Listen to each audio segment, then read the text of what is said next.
قربانی کے جانور، اہل سنت والجماعت کا موقف یہ ہے کہ قربانی میں جو جانور ذبح کرنے ہیں، اونٹ یا اونٹنی، بیل یا گائے، بھینسا یا بھینس، مینڈا یا بھیڑ، دمبا یا دمبی، بکرا یا بکری، یہ قربانی کے اندر جانور ذبح کرنے ہیں۔ چنانچہ فتاوی علمگیریہ الباب الخامس میں ہے، اما جنسہ فہو ان یکون من الاجناس الثلاثہ الغنم او الابل او البقر ويدخل في كل جنس نوعه والذكر والانثى منه والخصي والفحل لانطلاق اسم الجنس على ذلك۔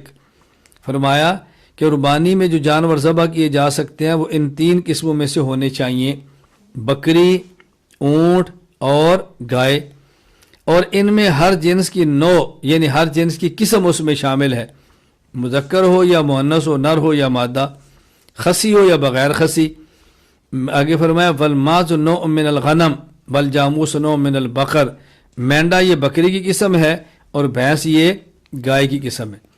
تو ہم جن جانوروں کی قربانی کے قائل ہیں وہ بکرا یا بکری، مینڈا یا مینڈی جسے بھیڑ کہتے ہیں، گائے یا بیل، اسی کے اندر بھینس یا بھینسا ہے، اور اونٹ یا اونٹنی۔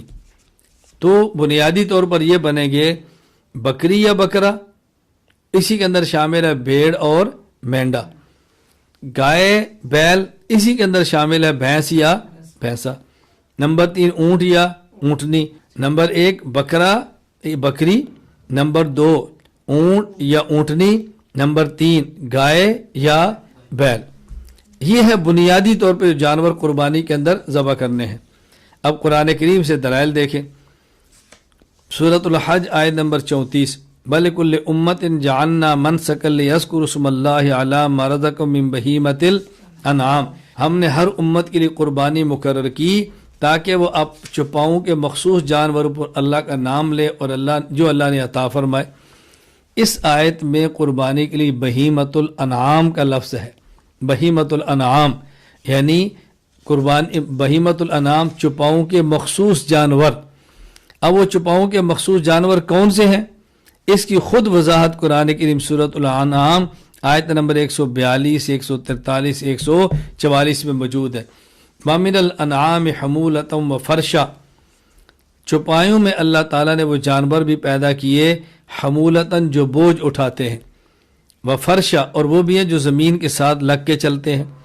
کلوا مما رزقکم اللہ ولا تتبعوا خطوات الشیطان انہ لکم عدو مبین، ان جانوروں کا گوشت کھاؤ جو اللہ نے تمہیں عطا فرمائے اور حلال قرار دیے، اور شیطان کی پیروی نہ کرو، تمہارا دشمن ہے۔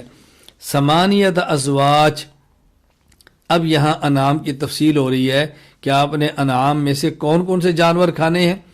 من الضأن اثنین ومن المعز اثنین، نمبر 1 اور 2 صنفیں نر اور مادہ بھیڑ کی نسل سے اور 2 بکروں کی نسل سے، بکرا یا بکری، بھیڑ یا مینڈا۔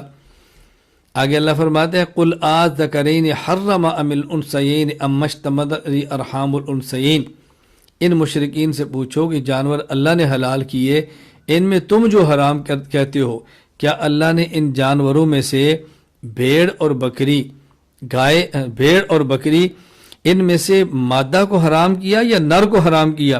مینڈا حرام ہے یا بھیڑ حرام؟ کو اللہ نے چیز حرام کی ہے؟ یا تم یہ بتاؤ کہ ان دونوں قسموں کے جو مادہ ہے اس کے پیٹ میں جو موجود ہے کیا اللہ نے اس کو حرام کیا ہے؟ نبئونی بعلم ان کنتم صادقین۔ ومن الابل اثنین ومن البقر اثنین، اسی طرح اونٹ اس میں سے نر اور مادہ، ومن البقر گائے نر اور مادہ۔ تم یہ بتاؤ آذکرین حرم ام الانثیین، کیا اللہ تعالیٰ نے ان کے نر حرام کیے یا اللہ نے ان کے مادہ حرام کیے؟ ام اشتملت علیہ ارحام الانثیین، یا اللہ تعالیٰ نے ہر اس بچے کو حرام کیا جو ان دونوں نسلوں کے مادہ کے پیٹ میں موجود ہے۔ دیکھو یہاں بہیمۃ الانعام 8 جانور بیان فرما دیے، 2 بھیڑوں میں سے، 2 بکریوں میں سے، 2 اونٹوں میں سے اور 2 گایوں میں سے۔